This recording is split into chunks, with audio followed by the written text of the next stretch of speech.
নমস্কাৰ প্ৰিয় বন্ধুসকল, আপোনালোক সকলোকে জনাইছোঁ পুনৰবাৰ আমাৰ এই চেনেলটোলৈ স্বাগতম। আজি আমি পুনৰ আপোনালোকৰ বাবে এটি নতুন আৰু ধুনীয়া কাহিনী লৈ আহিছোঁ। আৰু আজিৰ আমাৰ কাহিনীটিৰ নাম হৈছে লাখপতি ভিনীয়েক আহিল দুখীয়াক খোলালিয়েকৰ বিয়ালৈ।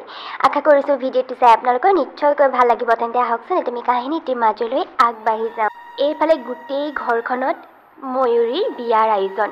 গোটেই ঘৰখন যেন একেবাৰে উগুল থুগুল লাগি আছে। তেনেকুৱাতে হঠাতে বিয়াৰ আগদিনাখন ঘৰ আহি ওলালহি ময়ূৰীৰ একমাত্ৰ বায়েক মীনাক্ষী। ডাঙৰাই, তই এইবাৰো এতিয়াহে আহিবলৈ সময় পালিনে? বোলো এসপ্তাহৰ আগতে ভনীয়াৰৰ বিয়ালৈ মাতিলোঁ, কিন্তু নাই, তোৰ একো আহিবলৈ খবৰেই নাই। বাট চাওঁতে চাওঁতে এতিয়া অহা কালিলৈ বিয়া, আৰু তই আহি ওলাইছহি আজি, তাকেই আবেলি সময়ত। তোৰ নিজৰ ভনীয়াৰৰ বিয়াখনলৈ জানো তই বিয়াৰ আগদিনাখন আহিব লাগে? কচোন। আৰু অকলে আহিলি যে, জোঁৱাই ক'ত? জোঁৱাই নাহিল নেকি? নাই মা, এওঁ নাই আহা। এওঁ কাইলৈ আহিব। মা, ঘৰখনত কামৰ জামেলাই নুগুচেচোন। ইটোৰ পিছত সিটো, সিটোৰ পিছত সিটো, তেনেকৈ জামেলাবোৰ মাৰোঁতে আগতীয়াকৈ আহিবলৈ সময় নাপালোঁ। আজিহে যেন তেন আহিছোঁ। তাকো কাইলৈ চাগে ভণ্টিৰ বিদায়ৰ পিছত ময়ো যাবগৈ লাগিব। কি? এইবোৰ কি কৈছ বাৰু তই ডাঙৰাই? আজি ভনীয়াৰৰ বিয়াৰে আগদিনাখন তই আহি ওলাইছহি, আৰু এতিয়া কৈছ বোলে কাইলৈ হেনো ভনীয়াৰক বিদায় দিয়ে তই যাবিগৈ। তোক এসপ্তাহৰ আগতে মাতিলোঁ, তইতো বাৰু আহিব নোৱাৰিলে। এতিয়া অন্ততঃ বিয়াৰ পাছতে এসপ্তাহমান থাকি যাবি। এনেও তাইক ভুঁয়ে বিয়াতে উলিয়াই দিয়াৰ পিছত মইচোন এইখন ঘৰত একেবাৰে অকলশৰীয়া হৈ যাম। ভাবিছিলোঁ তোকে দুদিনমান মোৰ লগত ৰখাম। এতিয়া আকৌ তই এনেকৈহে কৈছনে? আৰু তোৰনো ঘৰত কিহৰ ইমান জামেলা বাৰু? আৰু জামেলাবোৰ দুদিনমান পিছুৱাই থ'ব নোৱাৰিলি নাই? ভনীয়াৰৰ বিয়াখন জানো তোৰ কাৰণে দৰকাৰী নহয় কচোন? হয় মা, ভণ্টিৰ বিয়াখন মোৰ কাৰণে খুব বেছি দৰকাৰী, কিন্তু সেইখন ঘৰৰ দায়িত্ববোৰ, জামেলাবোৰতো মই এৰি থৈ আহিব নোৱাৰোঁ। কাৰণ তুমিয়ে বিয়া দিয়াৰ সময়ত কৈছিলা যে আজিৰ পৰা এইখন ঘৰতকৈ মই সেইখন ঘৰৰ কথাহে আগতে চিন্তা কৰিব লাগিব। গতিকে তোমাৰ কথাই পালন কৰিছোঁ মা। সেইবুলি কৈয়ে মীনাক্ষী ভিতৰলৈ সোমাই গ'ল।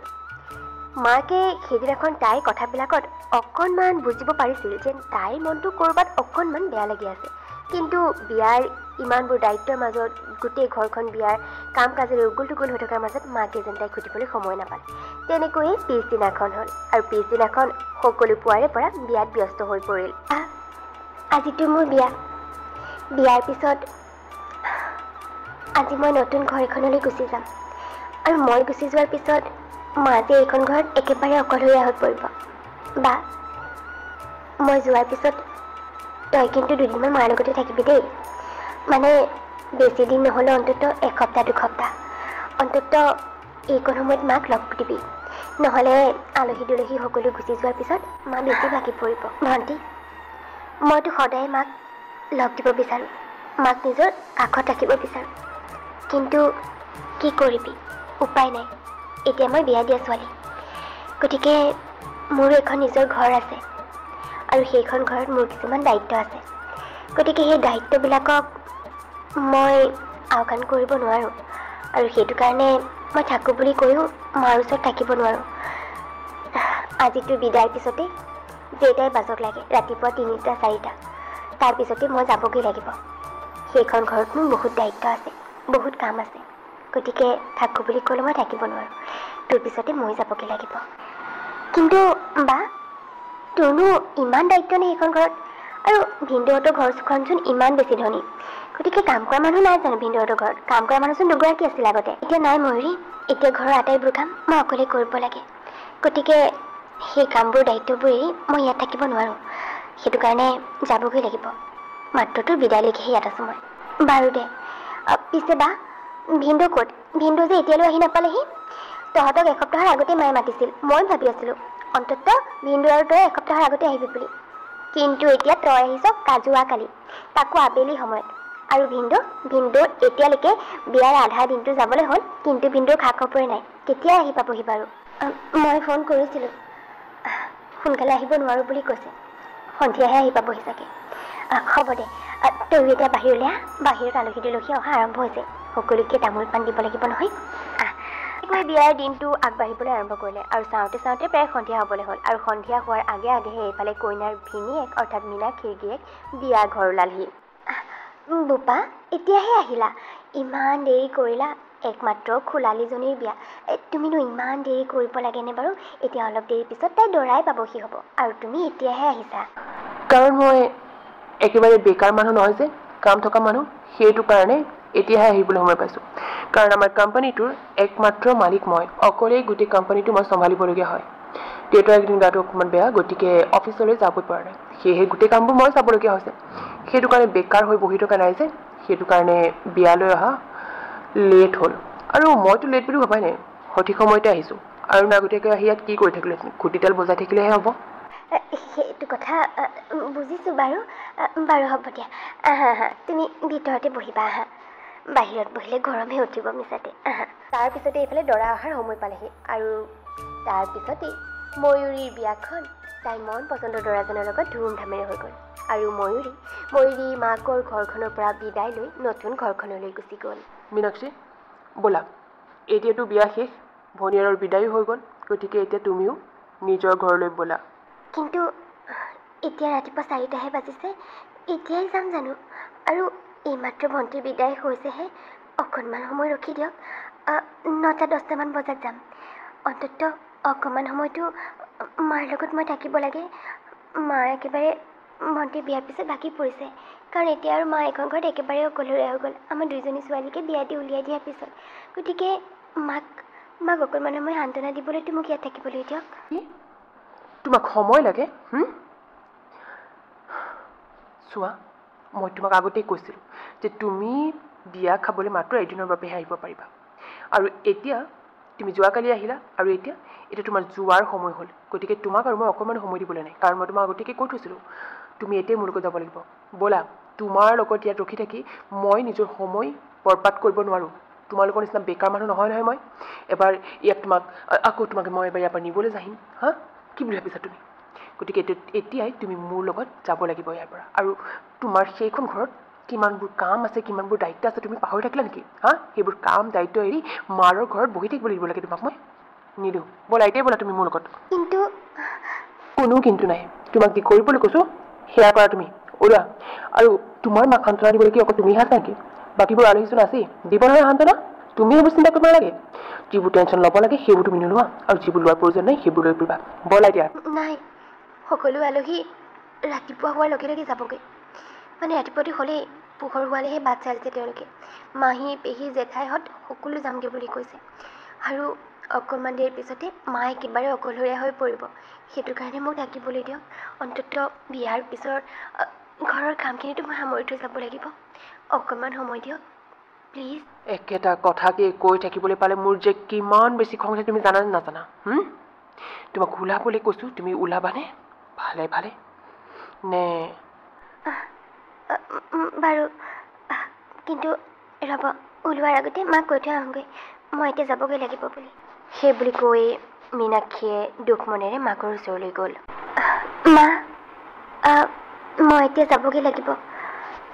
ওলালেই, মোক ওলাবলৈ কৈছে। মা, তুমি বেছি কন্দা কটা কৰি নাথাকিবা। আমি আছোঁ নহয়, অহা যোৱা কৰিয়ে থাকিম।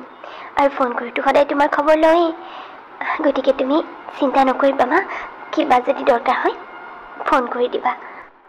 কি ডাঙৰাই, তই বাৰু পগলা হ'লছ নেকি? যোৱাকালি আহিলি ভনীয়াৰৰ বিয়ালৈ, আৰু এতিয়া তাইৰ বিদায়ৰ পিছতে তৎমুহূৰ্ততে তই যাবলৈ ওলাইছ। মই তোক যাবলৈ নিদিওঁ।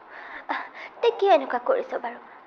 এই ভনীয়াৰৰ বিয়ালৈ আগতীয়াকৈ আহিব নোৱাৰিলি মানি লৈছোঁ। অন্তত এতিয়া বিয়াৰ পিছততো দুদিনমান মোৰ লগত থাকি যা। আৰু তই যদি জোঁৱাইক ক'বলৈ বেয়া পাইছ মই ক'ম ব'ল। জোঁৱাই মোৰ কথা শুনিব, যাবি ব'ল। নাই মা, নালাগে দিয়া তুমি ক'বলৈ। নুশুনে, মানে ঘৰটো মোৰ কাম আছে যে, সেইটো কাৰণে মা মই থাকোঁ বুলি ক'লেও থাকিব নোৱাৰোঁ। আৰু মোক থাকিবলৈ ক'লেও মই থাকিব নোৱাৰোঁ, কাৰণ মই ঘৰখনৰ কামবোৰ একেবাৰে এৰিব নোৱাৰোঁ যে, সেইটো কাৰণে মা একো নহয় দিয়া। এতিয়া মোক যাবলৈ দিয়া, দুদিনমানৰ পিছত মই আকৌ আহিম। ভণ্টি আঠমঙলা খাবলৈ আহিব নহয়, তেতিয়াই মই আহিম দিয়া। আৰু তেতিয়া আহোঁতে দুদিনমান থাকি যাম বাৰু। এতিয়া ঘৰখনৰ জামেলাবোৰ মাৰি থৈ নাহিলোঁ যে, মই গুচি নগ'লে দিগদাৰ হ'ব মা। তুমি এখেতক ক'ব নালাগে, মই আহিম দিয়া, আঠমঙলাৰ দিনা আহিম। নালাগে, এতিয়াই তই থাকিব লাগিব মই তোক আজি যাবলৈ নিদিওঁ তই চিন্তা নকৰিবি মই জোঁৱাই ক'ম তই মোৰ লগতে আছোন মই ক'মগৈ বুলি কৈ ডাঙৰ জীয়েকক মাকে জোঁৱাইকৰ ওচৰলৈ লৈ আহিলে আৰু আহি জীয়েকক দুদিনমান ইয়াতে থাকিবলৈ বুলি অনুৰোধ জনালেহি নাই নাই তাই থাকিব নোৱাৰে তাইৰ ঘৰত বহুত কাম আছে গতিকে তাইক মই থৈ যাব নোৱাৰোঁ আৰু এটা কথা নহয় আপোনাৰ ছোৱালীক আপুনি বিয়া দি উলিয়াই দিছে এতিয়া সেইখনে তাইৰ নিজৰ ঘৰ গতিকে তাইতে নিজৰ ঘৰৰ কথা চিন্তা নকৰি আপোনালোকৰ ঘৰৰ কথা চিন্তা কৰি থাকিলেহে হ'ব আৰু মোৰ এনেও সময় নাই এতিয়া মই ঘৰলৈ যাম আকৌ দুদিনমানৰ পিছত তাইক নিবলৈ আহিম এইবোৰ কৰি থকা মোৰ একেবাৰে সময় নাই গতিকে তাই এতিয়াই মোৰ লগত যাব লাগিব আৰু আমাৰ ঘৰত কিছুমান দায়িত্ব আছে কাম আছে তাইৰ গতিকে সেইবোৰ কাম আৰু দায়িত্ব তাই এৰি ইয়াত বহি থাকিব নোৱাৰে গতিকে আপোনাৰ ছোৱালীক মই ইয়াত থৈ যাব নোৱাৰোঁ তাই মোৰ লগত যাব লাগিব মীনাক্ষী এইবোৰ কি এইবাৰ মাক লৈ আহিছা তুমি তোমাক মই কৈছিলোঁ নাই তোমাক মই কোনো কাৰণতে কোনো পধ্যেই থাকিবলৈ নিদিওঁ আজি যাবই লাগিব তুমি মোৰ লগত গতিকে এইবোৰ ড্ৰামা কৰি একেবাৰে লাভ নাই বেগ বান্ধা আৰু ওলোৱা জোঁৱাই তুমি এয়া কেনে ব্যৱহাৰ কৰিছা বাৰু তাইৰ লগত আৰু মোকো তুমি কেনেকৈ কথা কৈছা তোমাক মই এনেকুৱা বুলি ভবা নাছিলোঁ জোঁৱাই কি হৈছে তোমালোকৰ কোৱাচোন তোমালোকৰ মাজত কিবা হাই কাজিয়া লাগিছে নেকি নহ'লে এনেকুৱা ব্যৱহাৰ কিয় মীনাক্ষী কচোন কি হৈছে কি লাগিছ দুয়োটাই নাই একো হোৱা নাই মা একো কাজিয়া লগা নাই আমি মা হ'ব দিয়া এতিয়া এইবোৰ কথা লাগি থাকি একো লাভ নাই মই দুদিনমানৰ পিছত আহিম বুলি কৈছোঁ নহয় আহিম এতিয়া মই যাবগৈ লাগিব মা নোৱাৰো তই যাব নিদিওঁ তোক যাবলৈ তই থাকিবই লাগিব আজি তোক বিয়া দি উলিয়াই দিলোঁ বুলি এইখন ঘৰৰ প্ৰতি যে তোৰ একো দায়িত্ব নাই সেয়াতো মই কোনোদিন কোৱা নাই গতিকে এইখন ঘৰৰ প্ৰতিও তোৰ কিছুমান দায়িত্ব আছে গতিকে মই তোক আজি যাবলৈ নিদিওঁ কোনো কাৰণতে অঁ হয় নেকি আপুনি তাৰমানে মোক দম দেখুৱাইছে ঠিক আছে নিদিব আপোনাৰ ছোৱালীক যাবলৈ এটা কথা কিন্তু মনত ৰাখিব আজি যদি কেনেবাকৈ তাইক মোৰ লগত নপঠিয়ায় তেনেহ'লে কিন্তু আমাৰ ঘৰত আৰু কোনোদিন তাই সোমাব নোৱাৰিব চিধাই এইখন ঘৰলৈ আহিব ডিভ'ৰ্চ পেপাৰ ডিভ'ৰ্চ দিম আপোনাৰ ছোৱালীক মই সেইটোৱে মোৰ শেষ কথা এতিয়া আপুনি ভাবি চাওক তাইক যাবলৈ দিব নে নিদিয়ে তোমাৰ যি কৰিবলগীয়া আছে কৰা বোপা কিন্তু মই আজি মোৰ ছোৱালীক নপঠিয়াওঁ বুলি কৈছোঁ মুঠতে নপঠিয়াওঁ এতিয়া তুমি ইয়াৰ পৰা যাব পাৰা অ'কে ন' প্ৰব্লেম আহিছোঁ তেন্তে মই কিন্তু মীনাক্ষী এটা কথা মনত ৰাখিবা বুলি নহয় ৰেডি থাকিবা ডিভ'ৰ্চ পেপাৰত চাইন কৰিবলৈ গুড বাই মা সেয়া তুমি কি কৰিলা বাৰু মা তেওঁ সঁচাকৈ কৈছে মা তেওঁ আৰু নাহে মোক নিবলৈ চাবাচোন তেওঁ সঁচাকৈ মোলৈ ডিভ'ৰ্চ পেপাৰ পঠিয়াব মা ইয়াক তুমি এনেকুৱা কিয় কৰিলা মা এতিয়া কি হ'ব মানুহে মোৰ কথাটো বাদ দিয়া তোমাক কি বুলি ক'ব মা গোটেই সমাজত তোমাৰো বদনাম হ'ব মা এতিয়া কি হ'ব যি হ'ব ডাঙৰাই ভালেই হ'ব কাৰণ মোৰ আৰু বুজিবলৈ বাকী নাই যে এই 2 বছৰে তই সেই মানুহজনৰ লগত কেনেকৈ দিন পাৰ কৰিছিলি যিজন মানুহে নিজৰ শাহুৱেকৰ আগতে নিজৰ পত্নীক এনে ব্যৱহাৰ কৰিব পাৰে মানে এগৰাকী মাকৰ আগতে জীয়েকৰ লগত এনেকুৱা ব্যৱহাৰ কৰিব পাৰে সেইজন মানুহে তেনেহ'লে নিজৰ ঘৰত তোৰ লগত কেনে ব্যৱহাৰ কৰে এতিয়াহে বুজি পাইছোঁ তোৰ কিছুমান কথাৰ অৰ্থ কি আছিল কিন্তু তই কোনোদিন প্ৰকাশ নকৰিলি যে তই সেইখন ঘৰত কিমান কষ্ট পাইছ এই মানুহজনৰ লগত আচলতে এই সকলোবিলাক মোৰ কাৰণেই হৈছে মই জোঁৱাই একেবাৰে চহকী বুলি ভাবি আগবাঢ়ি ভাবি চিন্তি নাচাই একো এটা ভালকৈ তেওঁৰ বিষয়ে নজনাকৈ তোক তেওঁৰ লগত বিয়া দি দিছিলোঁ আৰু তয়ো এবাৰো একো এটা নোকোৱাকৈয়ে বিয়াত বহিছিলি মোৰ ইচ্ছা অনুসৰি আৰু মোৰ বাবে তই এই 2 বছৰে ইমানবোৰ কষ্ট সহ্য কৰিবলগীয়া হ'ল নহয় জানো এই 2 বছৰত মাত্ৰ তই এইখন ঘৰলৈ 4 বাৰ আহিছ তাকো এইবাৰ বিয়াত তোক নিজৰ ভনীয়েৰৰ বিয়াখনলৈকে বিয়াৰ আগদিনা আহিবলৈ অনুমতি দিলে আৰু এতিয়া বিয়াৰ লগে লগে শেষ হোৱাৰ লগে লগে তোক লগত লৈ যাবলৈ তেনেকুৱা এজন মানুহৰ লগত মই আৰু তোক কষ্ট খাটিবলৈ দিব নোৱাৰোঁ কিন্তু মা এতিয়া যে তেওঁ আৰু মোক নিবলৈ নাহে মানুহে কি ক'ব মোৰ কথাটো ক'বই মই শুনিম সহ্য কৰি ল'ম কিন্তু তোমাৰ কথাওতো ক'ব মই কিন্তু তোমাৰ কথা কোনোবাই কিবা এটা কোৱাটো সহ্য কৰিব নোৱাৰিম মা আৰু সেইটো কাৰণে অতদিনে মই মনে মনে আছিলোঁ যিমান যি কষ্ট পাইছিলোঁ সকলো মনে মনে সহ্য কৰি গৈছিলোঁ যাতে মোৰ বাবে তোমাক কোনো একো ক'ব নোৱাৰে কিন্তু আজি ক'বলৈ দে যাৰ যি ক'বলগীয়া থাকে ক'বলৈ দিবি তাৰ উত্তৰ দিবলৈ মই আছোঁ নহয়। তই চিন্তা কৰিব নালাগে। মুঠতে মই আৰু তোক সেইজন মানুহৰ লগত থাকিবলৈ দি তোৰ জীৱনটো বৰবাদ কৰিব নোৱাৰোঁ।